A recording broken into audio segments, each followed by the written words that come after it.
નમસ્કાર, વંદે ગૌ માતરમ, ભારત માતા કી જય। આજે આપ સૌ જોઈ રહ્યા છો આ અમારું સુદામા ચોક વિસ્તાર છે અને અમારી 4 સોસાયટી મળી અને આજે 6 વર્ષથી વૈદિક હોળીનો પ્રયાસ કરીએ છીએ।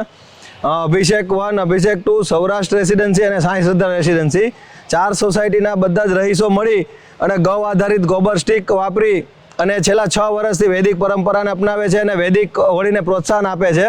તો મારી આપ સર્વેને વિનંતી છે કે જ્યાં ક્યાંય પણ માહિતી ન પહોંચી હોય તો અમારા જેટલા લોકો મળે છે તમારા ક્યાંક ને ક્યાંક ટચમાં હોય એવા લોકોને મળી અને આવનારા સમયમાં લાકડું બંધ થાય અને ગાયના છાણાથી ગોબરની સ્ટિકથી વૈદિક હોળી ઉજવાય એવા પ્રયત્ન માટે આ વિડીયોને વધુમાં વધુ લોકોને શેર કરો। અને ધર્મપ્રેમી જનતાને મારું એક નમ્ર વિનંતી છે કે આપ લાકડાની હોળિકા દહન થાય છે ત્યાં જઈ અને તમારું સ્વાસ્થ્યને ઓર બગાડો છો એના કરતાં અમારી આજુબાજુની સોસાયટીના દરેક લોકોને વૈદિક હોળીના દર્શન કરવા માટે હાર્દિક ભાવભર્યું આમંત્રણ છે। વંદે ગૌ માતરમ, ભારત માતા કી।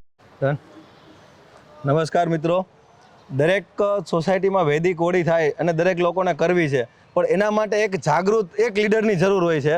જેમ કે અમારે લીડરો છે 3 કે 4 સોસાયટીના પ્રમુખો બધા અત્યારે અવેલેબલ છે, બરાબર। એમાં અમારા પ્રફુલભાઈ હિરપરા અભિષેક 2ના પ્રમુખ છે। આજે 6 વર્ષથી એકલા એક લોકોને મળી અને એક હોળીનો સંકલ્પ કે નહીં આપણે ગાયના છાણથી જ હોળી કરવી છે, ભલે 5-10 હજાર રૂપિયા વધારે ખર્ચો થાય તો આપણે તહેવારો માટે ઘણા બધા રૂપિયા વાપરીએ છીએ, તો આ વખતે એક ગૌ સહાય થાય તો છેલ્લા 6 વર્ષથી એકને એક કન્સેપ્ટ પર ચાલી અને અમારા બધી જ સોસાયટીના પ્રમુખો આ કામ કરે છે।